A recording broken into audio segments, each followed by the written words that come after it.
All right, sports fans, how's everybody out there doing? William Martin coming at you one more time here on YouTube with another edition of the 300 Pounds of Sports Knowledge Podcast. Here at the All Star break in Major League Baseball, what do we know on the National League side? Now, first and foremost, nobody, in my opinion, is going to catch the Atlanta Braves in the National League East. You're talking about a team right now. They're 60 and 29. They have the best record in baseball. They also have an 8.5 game lead over the second place Miami Marlins in that division. And at this point, for the Braves to not win this division, it would have to take something catastrophic on their end to not win the National League East. You look at the team, they're very talented, both in their rotation as well as their lineup. And this team is going to once again be formidable come October.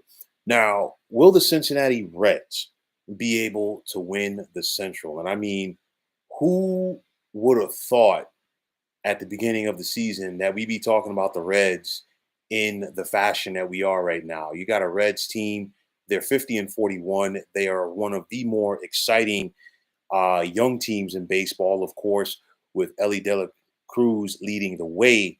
And this Cincinnati ball club is definitely for real. Now, out west, buckle up for a battle between the Arizona Diamondbacks and Los Angeles Dodgers. And, the Diamondbacks have been leading the West for the majority of the year, but just before the break, the Dodgers caught them. And maybe, like we've seen in years past, maybe the Dodgers are ready to turn the corner and do some big things in the second half of this season. Now, getting back to the East, are the Marlins for real? And you're looking at a team right now in Miami. They're 53 and 39. They are the top team in the wild card race right now, and they have some talent on this team. You look at what Jorge Soler is doing this year, Brian De La Cruz, and then of course Luis Ariz. And of course, the big question when you think about Luis Ariz is he going to be able to do something that hasn't been done in so long in Major League Baseball, and that's will he be able to hit 400? He's been flirting with it for the bulk of this year. He's hitting 383. It's so difficult to do, but let's just see if Arise can really rise to the occasion, no pun intended, and do this thing. Sticking with the Marlins, will Sandy Alcantara be able to get back on track? He's 3-7 this year with a 4.92 ERA, and that's in comparison to him going 14-9 last year with a 2.28 ERA. And he did it last year. He easily could have won 22 or 23 games had the Marlins have given him proper run support last year. But this time around, it's not working so far for him. But this team is still playing some darn good baseball, for first year manager Skip Schumacher. Now, do the Philadelphia Phillies have enough to make the postseason as they've been hit with injuries from the word go? And even with that said, the defending National League champs, they're still 48 and 41. They're half game behind the San Francisco Giants for the final wild card spot on the National League side. Of course, no Reese Hoskins this year as he was lost with the bad knee. Bryce Harper is trying to work through injuries. And then on top of that, Trey Turner, their big free agent signing over the winter, has not produced in the fashion that he nor the Phillies expected him to. And even with all of that said, Philadelphia is still right in the mix to be a postseason team. Sticking with the East, the New York Mets. Will this team be buyers or will they be sellers just prior to the trade deadline? Hands down, the Mets have been one of the most underachieving and disappointing teams of this baseball season. New York is currently 42 and 48. They're 18 and a half games behind the Braves. So you can eliminate any chances of the Mets, winning the East. And even to get to the postseason as a wild card, they're 7 games behind San Francisco for the final wild card spot in the National League. And they got a lot of teams to leapfrog if they're going to have a legitimate chance to be a postseason team. I think these next 6 games for the Mets are going to be very telling as they begin the second half with a 6 game homestand with the Los Angeles Dodgers and then with the Chicago White Sox. And if you're the Mets, you've got to try to find a way to get back to and potentially above 500 by the end of this month in order to give yourselves a legitimate shot to make the postseason. Like I have said in the past, the Mets have just not been a good team this year. There's not just one thing that you can point your finger on.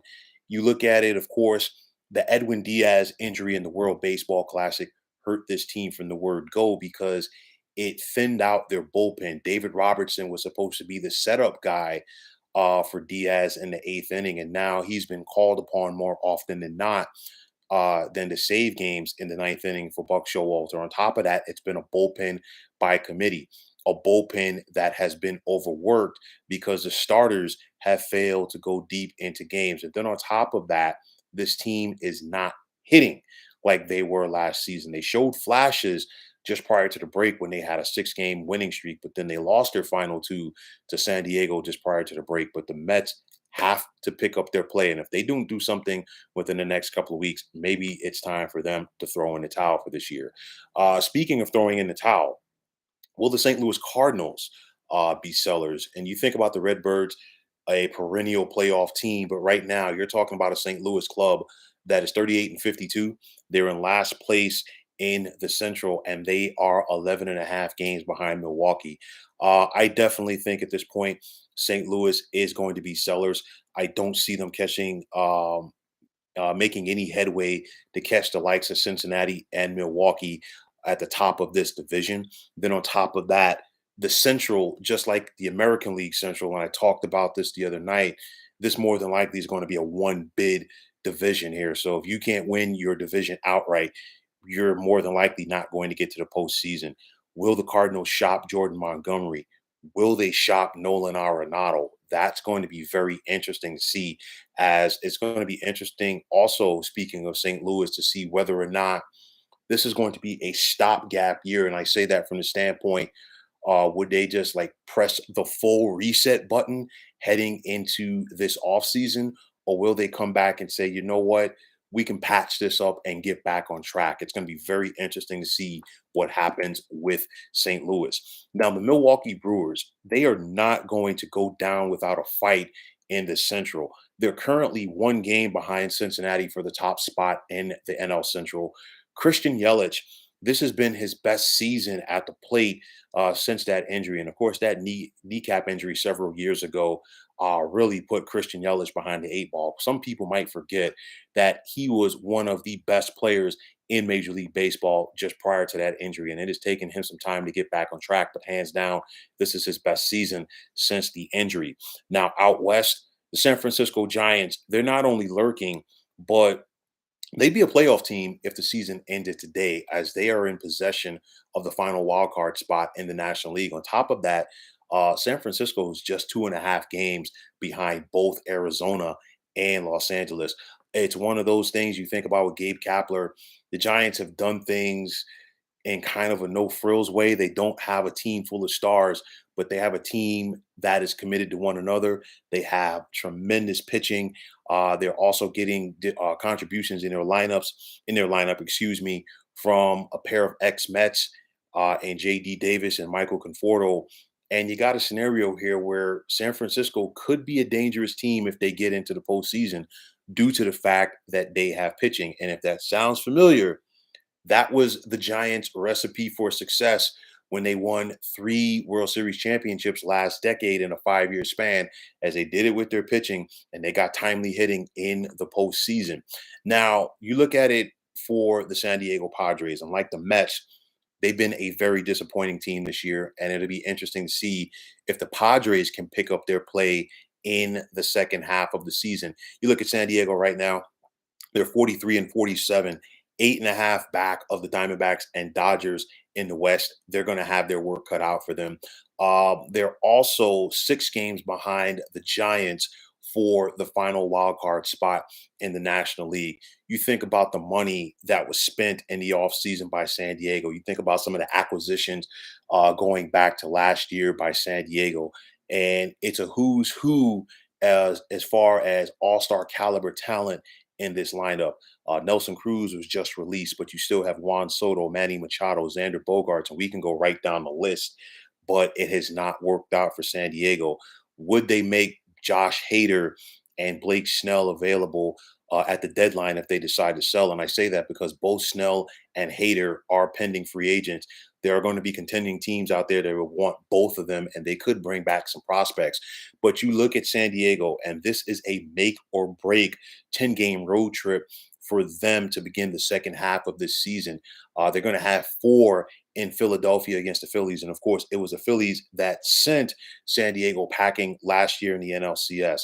They then head to Toronto for three with the Blue Jays, who find themselves in contention on the American League side, and then three more in Motown with the Detroit Tigers. So it's one of those scenarios for the Padres, like the Mets. It's make or break time for a team that high expectations coming into this year.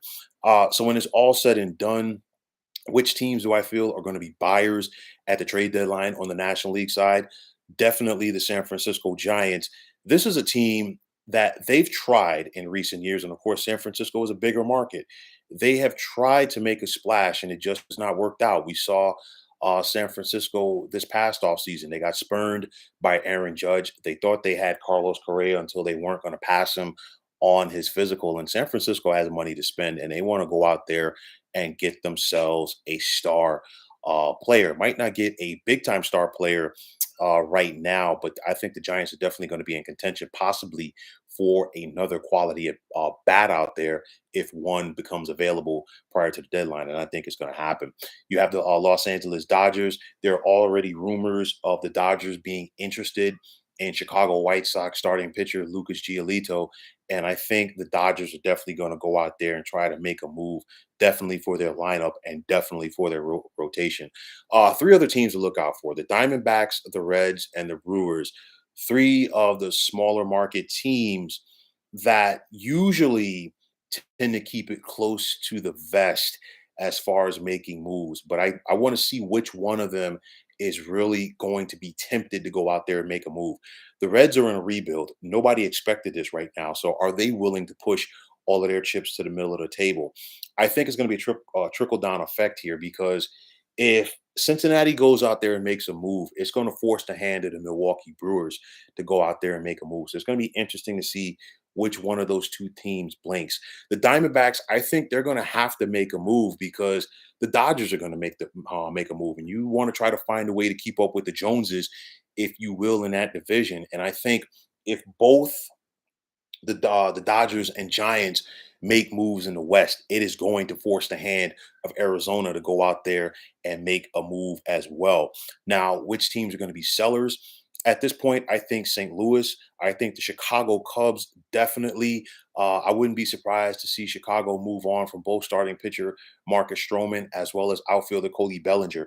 Bellinger only signed that 1 year deal with the Cubs after so many years with the Dodgers. Cody Bellinger starting to look like the guy that was an MVP several years ago. And of course, Marcus Stroman is in a walk year, and he could, provide some depth to a playoff team in their rotation. You look at the San Diego Padres, and again, if this 10-game stretch does not work out for the San Diego Padres, I think they would at least field offers for both Blake Snell and Josh Hader. And then there's the New York Mets. The Mets, to me, is an interesting dynamic because how much more time is Steve Cohen going to give this team before he says, you know what, we're all in, or we're partially out, or we're all out? So it's going to be interesting to see what happens there with the Mets. But at this point, I feel that the locks to make the postseason from the National League side, definitely the Atlanta Braves, because nobody's catching them in that division. And I think the Dodgers, because I look at the Dodgers, they're going to make a push, but they're also going to make a couple of moves that are going to allow them to leapfrog the Arizona Diamondbacks in the top spot in that division.